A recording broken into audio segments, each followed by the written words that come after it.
यह साकल्य नागर ब्राह्मण थे। अगर नागर ब्राह्मण बड़े गर्व से कह सकते हैं तो यह साकल्य का आश्रम वहां था। वे ऋग्वेदी ब्राह्मण थे, वे ऋग्वेद के ज्ञाता थे। जब भगवान वेद व्यास ने वेदों का विभाग किया तो पैल को ऋग्वेद दिया, वैशंपायन को यजुर्वेद दिया, जैमिनी को सामवेद दिया और अथर्वण वेद जो है वो सामंत को दिया। इस प्रकार से वेदों का विभाग किया गया। उसमें यह साकल्य नाम के जो मुनि थे वे ऋग्वेद के बड़े ज्ञाता। याज्ञवल्क्य की अवस्था 5-7 वर्ष की होगी। यज्ञोपवीत संस्कार होते ही साकल्य के यहां ऋग्वेद पढ़ने के लिए पहुंचे।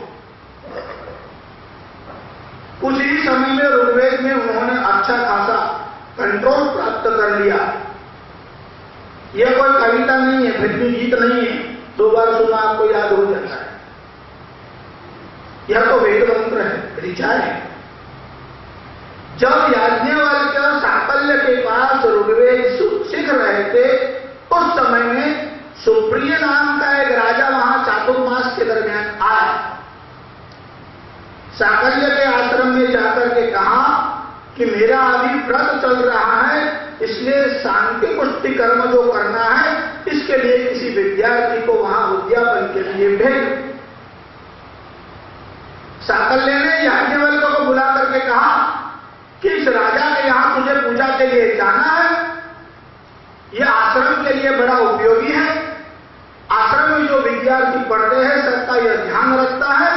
राजा बड़ा सात्विक है, सेवा की भावना है और राजा का अनुदान बहुत है, इसलिए राजा के यहां तुझे जाना है।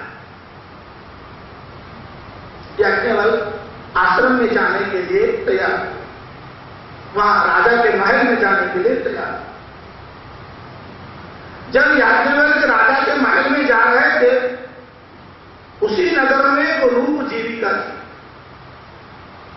याज्ञवल्क्य की चर्चा तो पूरे नगर में जा रही थी। इस रूप जीविका ने मन में विचार किया, इतने बड़े ऋषि हैं, मुझे दर्शन भी हो जाए, ऐसी इसके मन में भावना हुई तो बहुत है।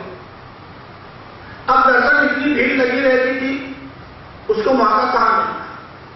जब राजा के महल में जा रहे थे तो इसने सोचा कि मैं दूर से ही दर्शन कर लूंगी और चरण रस प्राप्त हो जाए तो बहुत है। अब याज्ञवल्क्य जो है वो तो साक्षात ब्रह्मा के अवतार है, सूर्यनारायण के अवतार है। देखिए, सूर्यनारायण का जब उदय होता है तो सूर्य की किरणें अमुक लोगों के घर में ही जाती है, ऐसा नहीं कि धनी के यहां जाए, विद्वान के यहां जाए। सूर्य की किरणें तो धनी हो कि निर्धन हो, ज्ञानी हो कि अज्ञानी हो, ब्राह्मण हो कि चंडाल हो, सभी के यहां सूर्य की किरणें पहुंच जाती है। याज्ञवल्क्य तो सूर्य के ही अवतार है, वे सभी पर अनुग्रह अनुकंपा करने वाले हैं। इस गणिका को तो यह सोच भी नहीं सकती कि याज्ञवल्क्य उनसे पास में आने देंगे कि नहीं, चरण छूने देंगे कि नहीं। ये याज्ञवल्क्य के पास थे और चरण छू करके दूर से कहा कि आप मुझ पर भी अनुग्रह करोगे। याज्ञवल्क्य ने कहा कि मैं तो सारी सृष्टि पर अनुग्रह करने के लिए आया।